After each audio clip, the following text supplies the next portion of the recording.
Info. Info toujours avec S.net. C'est là que vous avez toutes les informations. Que ce soit sur Facebook, vous mettez Pro Info. Vous avez nos différentes informations, différentes émissions. Vous êtes sur YouTube, vous mettez Pro Info. Vous avez toutes les informations. Info toujours avec S. Et c'est comme ça que nous vous disons, c'est ici, pas ailleurs. Nous allons réfléchir aujourd'hui avec vous sur une question. Et cette question conditionne la vie de notre société. Mais malheureusement, après le constat de Pascal, je me rends compte que nous la prenons avec légèreté. Laquelle question? C'est ce que je constate aujourd'hui dans les états-majors des partis politiques lorsqu'il faut parler candidat pour les élections à venir. Candidat, bien entendu, au niveau national, au niveau provincial, au niveau local, etc. Alors, le problème, c'est à quel niveau?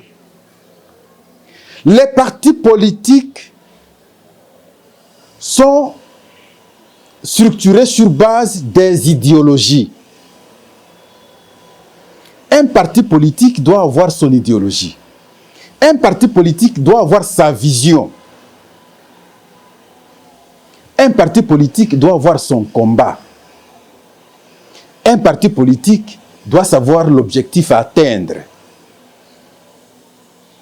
Il est vrai, l'objectif ultime, c'est conquérir le pouvoir, le gérer et le conserver. Vous allez le conquérir de quelle manière? Il y a des manières démocratiques, bien sûr. Vous allez le gérer de quelle manière? C'est là le sens de notre analyse. Et vous allez le conserver de quelle manière? C'est là encore le sens de notre analyse. Alors, qu'est-ce que nous constatons? Nous avons une panoplie de partis politiques. Mais je peux tenter même de bipolariser. Il y a ceux, hier, par exemple, qui étaient avec Joseph Kabila, nombreux. D'autres étaient dans l'opposition.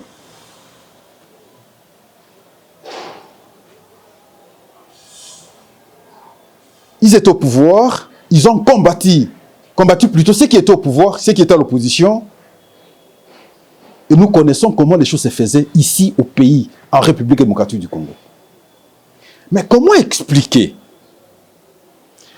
On a le pouvoir. L'opposition a le pouvoir. Les partis politiques de l'opposition d'hier, bien entendu, ont le pouvoir. On va aux élections. Votre combat hier avait un sens. Votre combat hier avait la vision. Votre combat hier avait des objectifs. Mais pour aligner les candidats aujourd'hui, parce qu'un objectif curieux, c'est d'avoir la majorité parlementaire, on privilégie sur les listes ceux qui proviennent, par exemple du PPRD, par exemple de tel parti politique, d'hier de l'autre camp. Mais ils viennent dans votre parti politique avec quelle philosophie? Avec quelle vision? Avec quel objectif? Est-ce que c'est simplement parce qu'on doit avoir la majorité parlementaire? Non. Moi, je pense qu'à travers les élections, c'est une voie qui nous permet de sélectionner des meilleurs d'entre nous qui doivent, là où ils seront affectés après le choix de la population, d'agir pour l'intérêt de la nation selon notre vision dans le cadre du parti politique, comme nous avions pensé.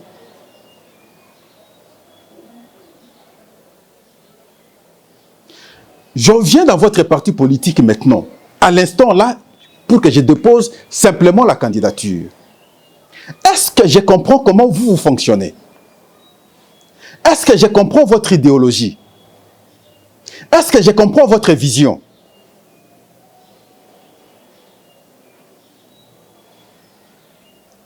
Mais je dois déposer la candidature parce qu'il y a des espaces vides et je dois déposer la candidature.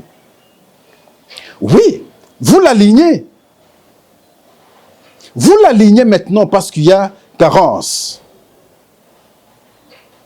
des candidats.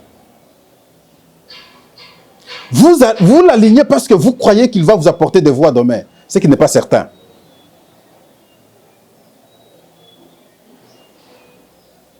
Des gens qui ont été élus, par exemple, sur la belle du PPRD, et vous croyez qu'aujourd'hui, lorsqu'ils viennent, par exemple, dans un parti d'opposition d'hier, aujourd'hui au pouvoir, la population va continuer à faire confiance à cette personne-là. Non. Les choses ont changé. Même alors, une fois qu'ils obtiennent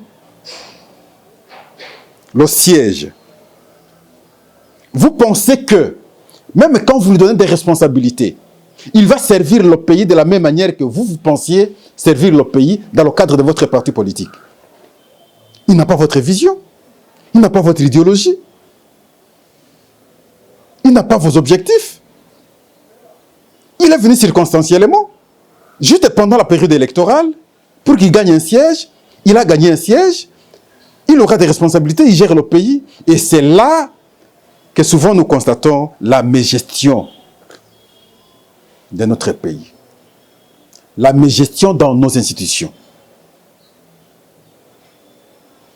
Parce qu'au départ, on n'a pas su canaliser des personnes qui naviguent sur les mêmes objectifs pour qu'ils aient le pouvoir. C'est de cette manière-là, dans la synergie, parce que nous avons le même objectif, et on peut atteindre un objectif ultime, celui de bien servir la population. Vous me prenez maintenant simplement parce que je me présente.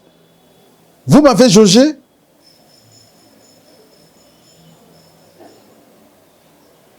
Si l'objectif alors, c'est d'avoir la majorité, si c'est cela l'objectif, alors je suis perdu. Je pensais que l'objectif, c'est avoir les meilleurs d'entre nous, dans la vision, dans l'idéologie, pour que l'agir, lorsqu'on sera appelé à servir la nation, soit un agir citoyen, républicain, parce que reflétant le combat et l'engagement de notre parti. Mais si on doit prendre des gens qui n'ont pas la même idéologie, qui n'ont pas la même vision, ah oui, ça va poser problème demain. Et aussi, c'est comme ça que souvent, vous voyez, il suffit qu'il y ait d'un petit problème. Par exemple, à l'Assemblée nationale, les gens changent de camp. J'ai vécu ça. J'ai vu comment les gens quittaient le MLC. J'ai vu comment les gens quittaient l'UDPS. À l'Assemblée nationale, bien entendu. J'ai vu comment les gens ont quitté dernièrement ici le PPRD. Il fallait suivre leur point de vue, comment ils niaient même leur provenance. Et nous voyons comment les gens changent de camp très facilement. Une fois à l'Assemblée nationale. Pourquoi? Parce qu'ils n'ont pas été encadrés au départ.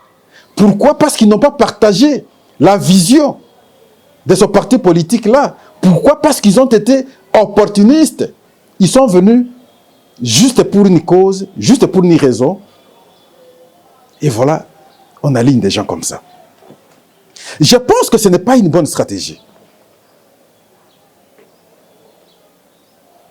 Je ne pense pas.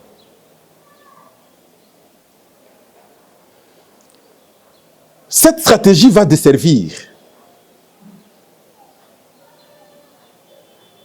dans le sens que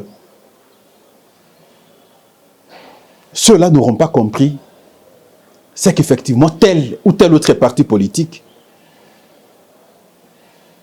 a comme ambition pour la gestion de cet État, a comme ambition pour la transformation de ce pays, a comme ambition pour la bonne gestion des institutions. C'est ma réflexion. D'autres vont me dire, est-ce qu'il faut exclure des personnes. Non, je ne parle pas de l'exclusion. Moi, je parle du choix rationnel, du choix sincère par rapport aux objectifs, par rapport à l'idéologie.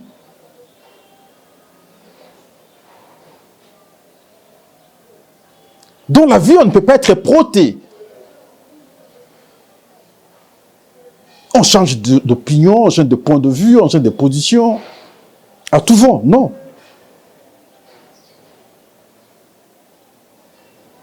Même si on peut accepter, mais aligner ces gens en priorité comme des candidats. Qu'il arrive, par exemple, c'est ces traversées-là qui gagnent beaucoup et ils deviennent majorité. Ah. Mais la philosophie de la gestion, l'idéologie, enfin, la pensée politique du parti là ne sera pas matérialisée parce que ceux qui sont venus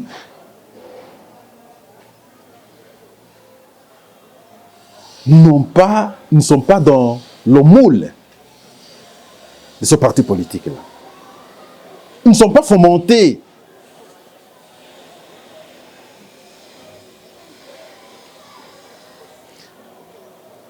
Ça me pousse à m'interroger effectivement sur le vrai sens de nos combats politiques dans nos partis politiques. Et je donne raison, cette fois-là, à ceux qui disent que ce n'est pas important de faire l'opposition. En leur donnant raison, je ne dis pas qu'ils sont bons dans la société. Non. Mais simplement, ils ne perdent rien, curieusement. Ils disent qu'il ne faut pas être dans l'opposition. Il faut être toujours du côté du pouvoir. Même quand ça change de domaine, mais tu vas te retrouver, tu vas... En politique, on ne peut pas avoir honte. On va vous accepter, on va vous accueillir à bras ouverts. Mais curieusement, c'est ce que c'est fait.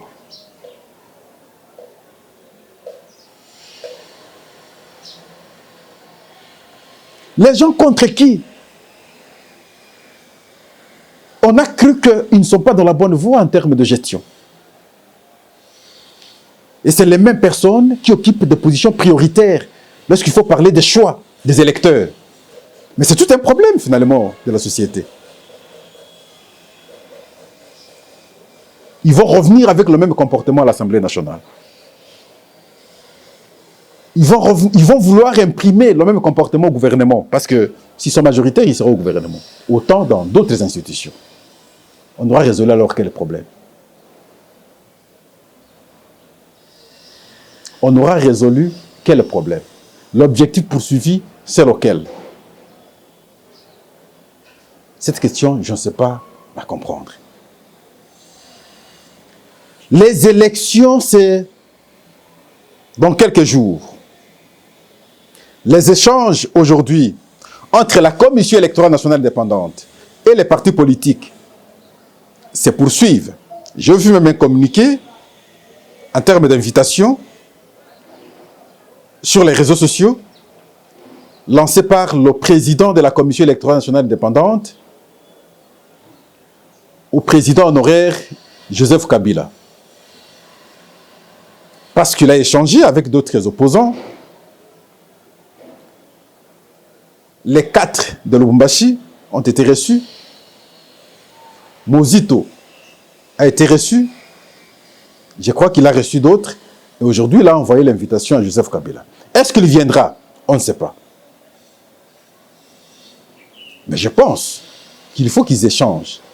Comme ancien président de la République, son point de vue, son expérience est utile pour la nation à ce stade des temps. Il ne faudrait pas qu'il soit absent à chaque fois. Oui, je reconnais, moi, Pascal, qu'il a parfois des difficultés d'expression. Tout le monde n'est pas appelé à avoir une expression facile dans la vie. Chacun a son comportement. Mais son expérience, qu'elle soit mauvaise, qu'elle soit bonne, le fait qu'il ait géré le pays pendant longtemps, Si il ouvre son cœur, il peut aussi dire non, à tel endroit, faisons ceci, à tel autre endroit, faisons cela. Mais parce que toujours souvent animé, de mon point de vue, toujours animé de mauvaises intentions, parce que toujours vouloir souffrir du complexe de supériorité, on va vouloir ne pas répondre aux invitations des autres. Non. Si on a été président un jour, il s'est agi juste de la volonté de la majorité de la population. Si aujourd'hui c'est moi, demain ce sera le tour des autres. Je ne suis pas né président. Et une fois que je ne suis pas président, je redeviens un homme normal et j'échange avec les autres dans le respect. Et si vous êtes bourgmestre, je vous respecte. Je vous appelle autorité, même si hier, moi, j'étais président de la République. Aujourd'hui, c'est vous. Je vous respecte comme tel. C'est dans ce genre de comportement, de mon point de vue, que beaucoup de choses également peuvent changer. J'espère qu'entre le président de la CENI et le président honoraire, Joseph Kabila, la rencontre aura lieu et on va échanger pour que on désactive la tension que nous avions vue pendant quelques jours ici au pays. Il est vrai qu'avant les élections, il y a toujours des problèmes. À chaque cycle électoral, 2006, 2011, 2018, avant l'organisation des élections, il y a toujours des phénomènes, il y a toujours des tensions au pays. Souvent, c'est à travers les postures des politiques. Et c'est là où je dis, les politiques sont responsables dans plusieurs choses au pays. Dans le cas d'espèce, par exemple, on créerait le problème à quel niveau? D'un côté, vous avez un président de la République qui vous rassure que les élections seront organisées du fait que lui se tient au respect de la Constitution. Mais c'est extraordinaire. Mais de l'autre côté, la CENI aussi vous dit, je suis prête, même si il y a telle condition, entre autres les financements. Mais au moins le calendrier jusqu'ici est respecté. On aurait le problème à quel niveau? Même les revendications du fichier électoral, dans l'ambiance d'échange avec la CENI aujourd'hui, mais c'est calme, c'est comme ça que les choses évolueraient au pays. On veut souvent tuer nos frères et sœurs, pourquoi? On crée des problèmes au pays sur base de quoi, en réalité? Je vous ai toujours dit qu'il est vrai que chaque candidat, lorsqu'il va aux élections, sa première intention, c'est d'être élu. Et il pense qu'il mérite mieux que quiconque. Et il doit être élu.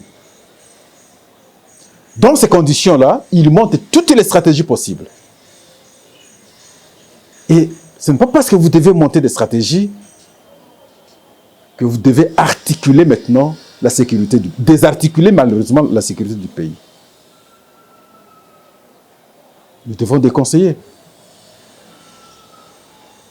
Et croire parfois que la CENI doit faire des choses selon ce que moi je pense être bon pour mon intérêt, pour que je sois élu.